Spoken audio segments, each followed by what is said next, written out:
It's Halloween in Red Oak, Iowa. Trick or treat! The sweetest and spookiest time of the year. But when a young mother disappears without a trace. She could have been jogging, and then a car hit her and then left her there. A shocking mystery howls through town. April probably just got herself caught up in something. It's the Halloween horror that has the happy folks of Red Oak running scared.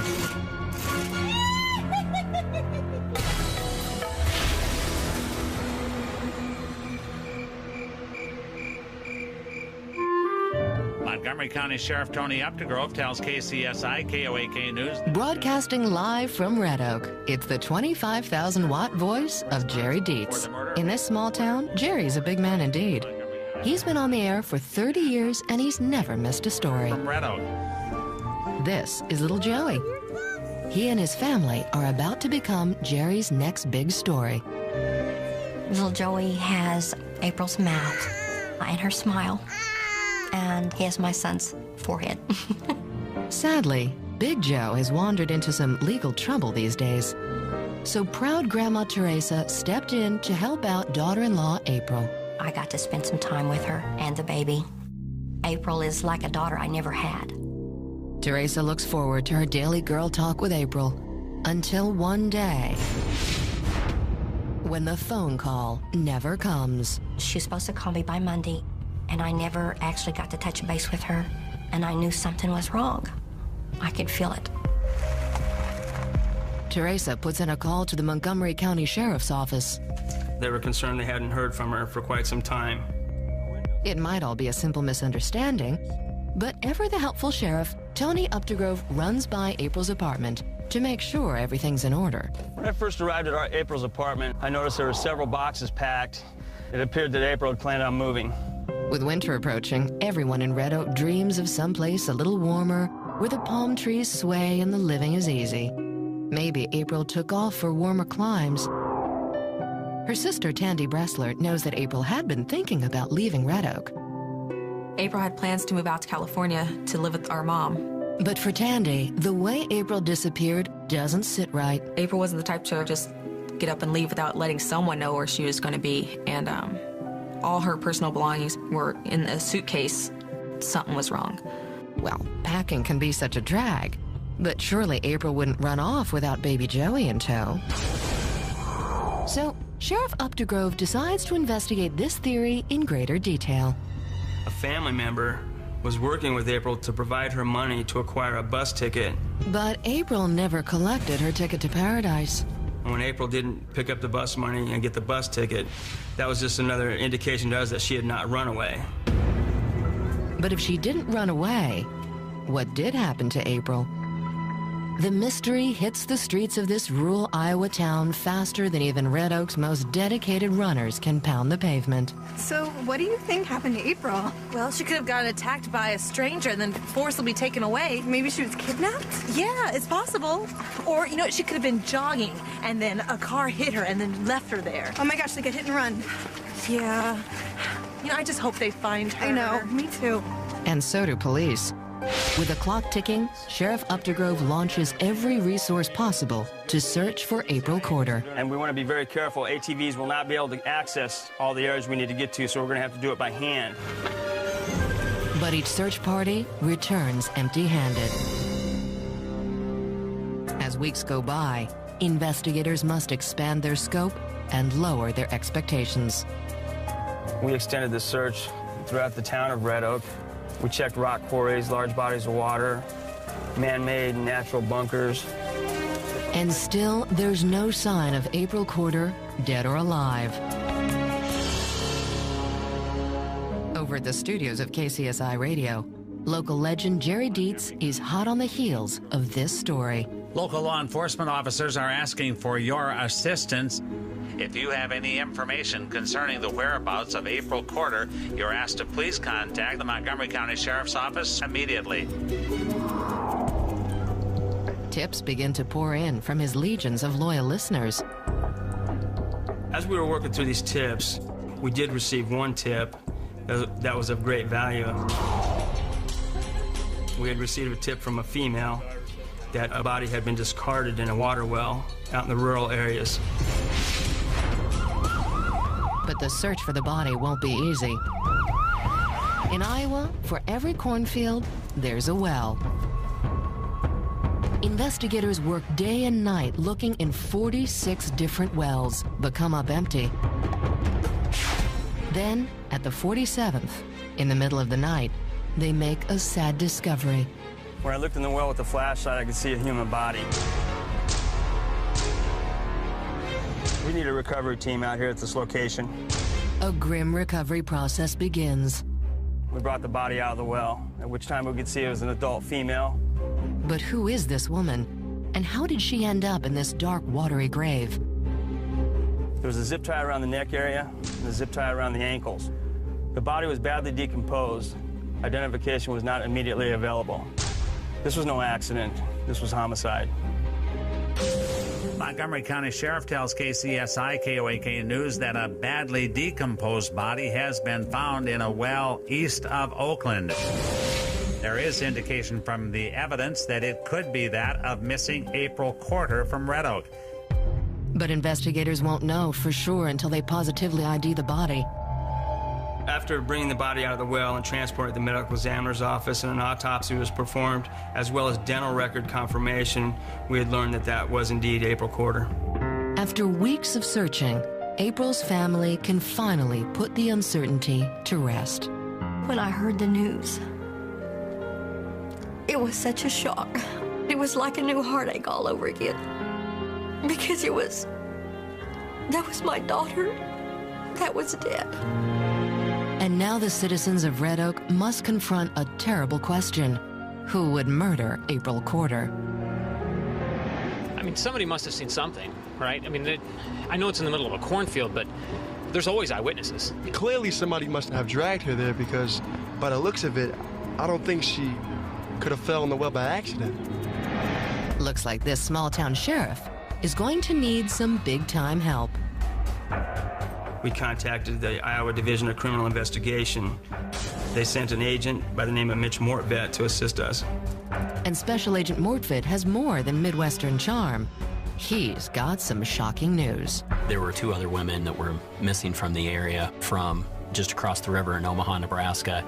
Their bodies were found in rural Iowa, not far from this location. Could a serial killer be stalking the kind folks of Red Oak? It may be only a matter of time before another innocent woman becomes his next victim.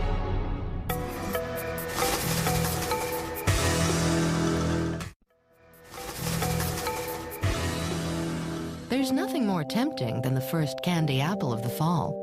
But as every parent knows, danger can lurk inside even the sweetest autumn treat. And so it is in Red Oak, Iowa. This apple of a town must come to terms with a murderer in their midst. And a grandmother must mourn the loss of her daughter-in-law, April Corter. April and I were so close to one another.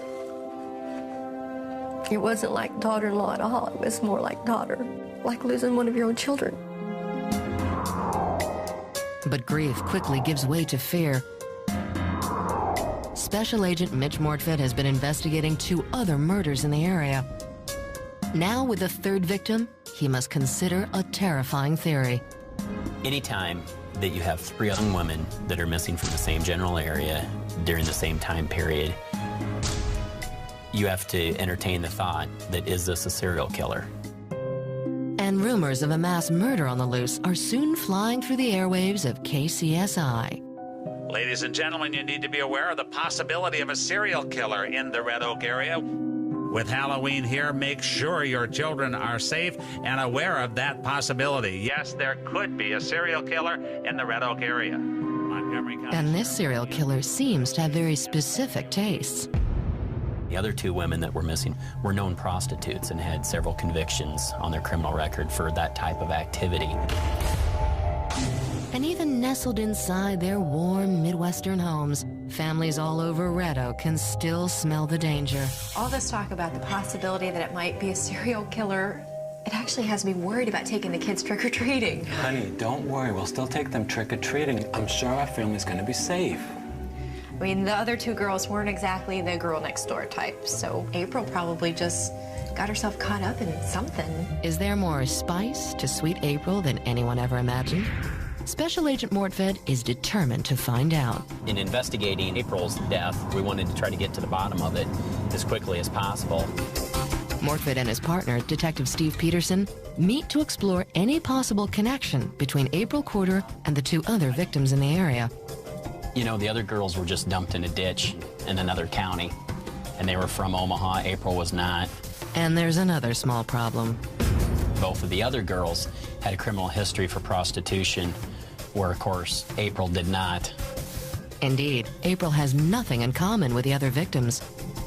I conclude that there's absolutely no connection between April Corter's death and the death of the other girls that are missing. With the serial killer angle eliminated, the mad docs at the local haunted house are relieved, but still freaked. They need to find the killer that's out there and bring him to justice. Yeah, I hope. That really turns my stomach. Bothers me bad. Yeah, get this community cleaned back up to where we feel as safe as we did. Yep. Used to hearing about that in the big cities, but not in our small. Not in our small community, that's for sure. And the search for April Corter's killer continues. In an attempt to locate and identify any new evidence, we returned to the scene where April was found. And in doing so, we wanted to try to find any evidence that may have been left behind. And this time, they make a shocking new discovery. Zip ties, the same kind that were used to strangle April Corter. And the desolate location of the well raises new and troubling questions. It was such a remote location, and we felt that the individual responsible for April's death would have had intimate knowledge about that piece of property and what was present on that property. No one knows the property better than the owner, Doug Bates.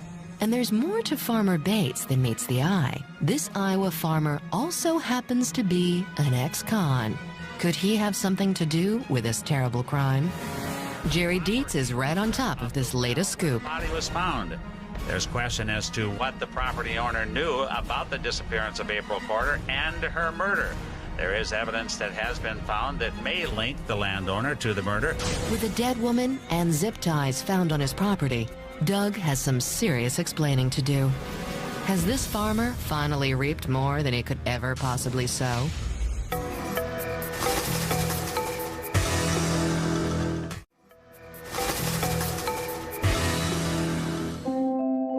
It's Halloween in Red Oak, and picking a perfect pumpkin is the only thing on the minds of its smallest citizens.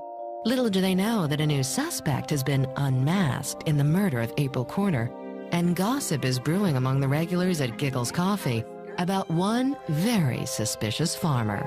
I've heard a lot of weird things about that guy. Yeah, I heard that he's an older man. He is. Kind of weird, and he likes to let all the younger kids go to his farm and party. Yeah. Some friends of ours were saying that there's all kinds of weird things. Yeah, that could be a big part of why it happened. Oh, yeah. Big time.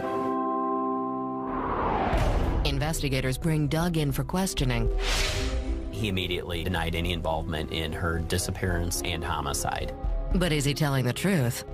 It was obvious to us through the course of that interview with the property owner that he had absolutely no involvement whatsoever in her disappearance and death.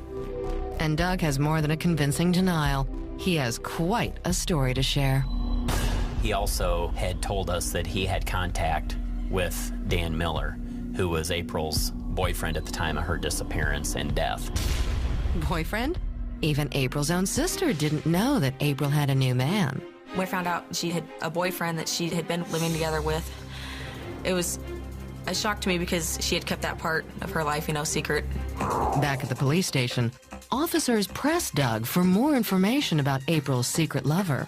He had had a specific conversation with Dan where Dan had alluded to him that he had taken care of a problem on his property. What kind of problem could Dan have had with his lovely girlfriend? He didn't necessarily know what Dan was talking about. However, when this information was given to us, we felt fairly confident that we knew exactly what was meant by that statement. Investigators immediately turned their focus to Daniel Miller. Though their trust has been scattered to the wind like so many fallen leaves, the citizens of Red Oak can always rely on their most trusted voice, Jerry Dietz. Authorities have now named Daniel Miller as a suspect in the murder of April Corter. If you have any information, please contact your local law enforcement agency immediately. With a new suspect coming to light, a new set of leads flood phone lines at the Red Oak Sheriff's Office. Through the course of this investigation, we had a number of tips that were coming in, some of them anonymous through Crime Stoppers phone calls, and others were people that were friends or acquaintances of Dan Miller. Detective Mortvedt and Sheriff Updegrove get together to discuss the 411 on April's man, Dan. I talked to the medical examiner, and there was trauma to the left side of her head. She had a heck of a gash above her left eye, and bruises to the left side of her face, which I think would correlate with the domestic abuse. It appears Daniel wasn't the kind of guy a girl brings home to mom. Well, through those interviews that we've talked with his associates, these guys were telling me how Daniel was bragging about what had happened to April. Oh, no kidding. There was many times he brutally abused her. Time and time again, yeah. With every new fact, their suspicions grow faster than a field of Iowa corn, and twice as tall. You know, and then in the interview with the property owner where she was found, he had told us that he had hired Dan in the past as a farmhand and had taken him out there specifically to that location, so he would have intimate knowledge about that particular place.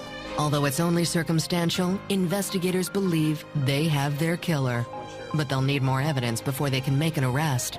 I think we need to see what else we can develop on him, because I know there's other stuff out there. And they're about to get an anonymous tip that changes everything.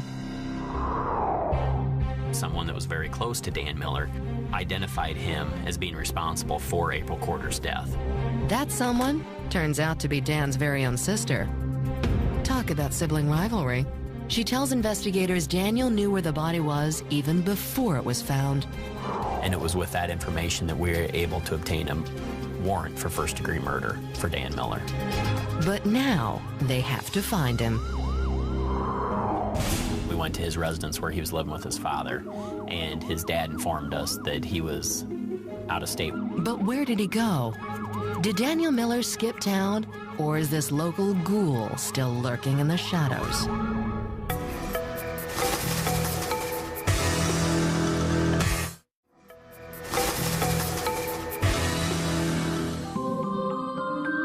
Halloween is here and it's time to trick or treat.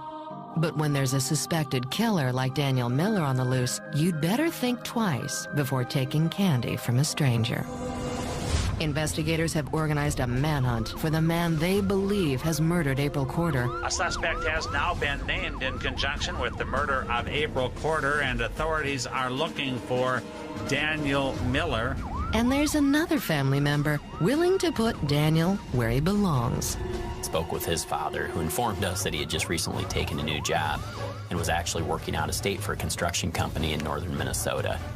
And it was with help from other agencies out of state that we were able to identify and locate Dan Miller.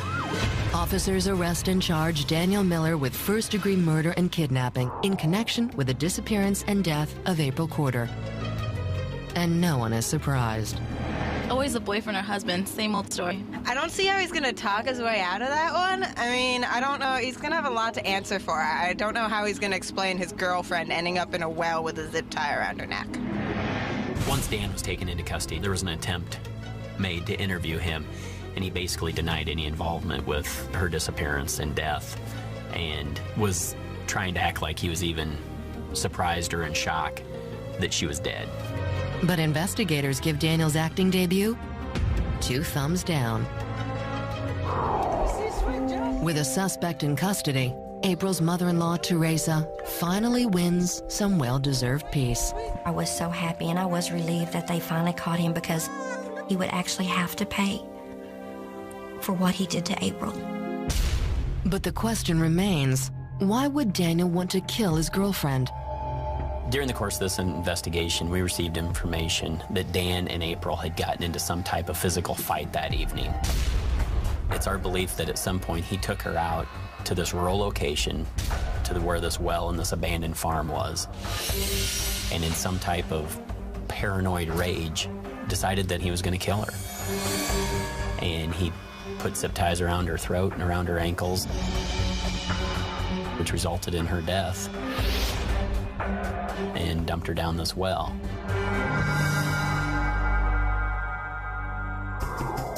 After months of denying the murder, Daniel changes his tune and strikes a deal. He pled to third-degree kidnapping and willful injury resulting in death and was sentenced to 20 years in prison.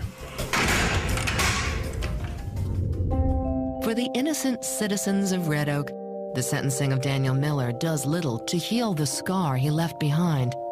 That just infuriates me. It is such a shame that something like that would happen to some poor, innocent girl and her family. Now her son wouldn't even have a mom. I mean, it's so tragic. It truly breaks your heart. And in the eyes of Teresa Baez, Daniel Miller's sin will be borne by its most innocent victim.